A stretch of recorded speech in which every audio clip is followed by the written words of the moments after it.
All right, let's get right into it. Right now, there's a massive political firestorm brewing in the Philippines, and it is all about the nation's wallet, the 2026 national budget. But trust me, this is about way more than just numbers. It's about a crisis of trust that's getting deeper by the day.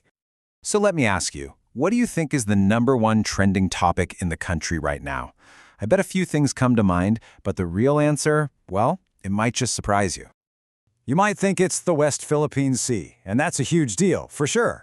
Or maybe it's that insane holiday traffic everyone is calling Carmageddon. But nope. As critical as those issues are, something else has completely grabbed the nation's attention. It's this number, 6 trillion pesos. That is the proposed national budget for 2026. I mean, it's a number that's kind of hard to even wrap your head around, right? And the massive fight over how every single peso of that public money gets spent, that's at the very heart of this crisis. This whole 6 trillion peso debate has been completely overshadowed by not one, but two explosive scandals. And these scandals, they go right to the very top of the government. So let's break down exactly what's going on. First up, the 100 billion peso bombshell. This is all about some really serious allegations of budget insertions allegedly directed by the president himself. 100 billion pesos. That is the staggering figure at the center of this first controversy. Just to put that in perspective for you, that's 100,000 million pesos. So where did this all come from?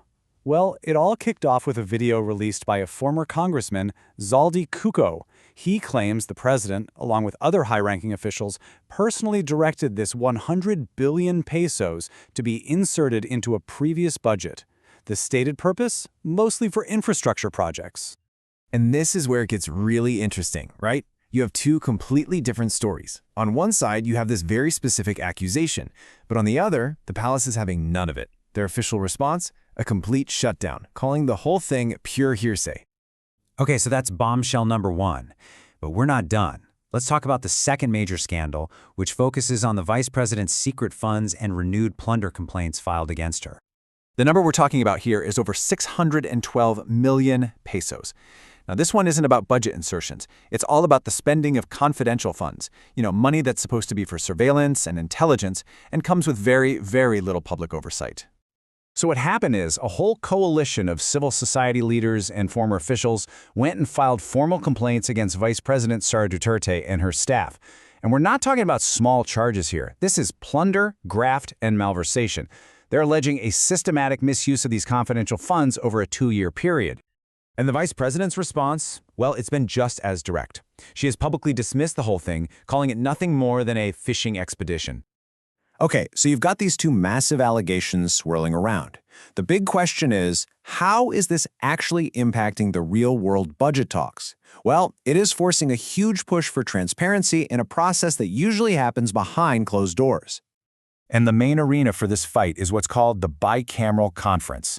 Now, if you don't follow politics closely, that's just a committee where a small group of senators and Congress members meet to hammer out the final version of the budget. It's where the real deals get made. Because of all this heat, senators are now publicly demanding full transparency. They want a complete accounting of controversial funds. For instance, they're raising a lot of questions about a massive 33 billion peso list for farm-to-market road projects that's come under intense scrutiny. And this has led to something that has, well, literally never happened before. For the first time in Philippine history, these bicameral budget meetings are being live-streamed for everyone to see. It's a huge deal, and it's a direct result of all this public pressure for accountability. So where does that leave us? What happens next? We've got official investigations, we've got firm denials, and we have a public that is watching more closely than ever before. Let's look at the official status of these claims. So, to recap, the 100 billion peso insertion claim is now officially under investigation by lawmakers. The 612.5 million peso confidential funds issue, that's escalated to active criminal complaints. But despite all that formal action, the official response in both cases is still a firm denial. And this is the most important thing to remember for now. Nothing has been legally proven yet. No court has issued a verdict. No investigation is actually concluded. These are incredibly serious allegations, for sure. But at this stage, that's exactly what they are, allegations. This whole thing really boils down to one fundamental question, doesn't it? With 6 trillion pesos on the line and the 2 highest officials in the country facing these serious allegations, who is ultimately guarding the public's money and maybe more importantly, the public's trust?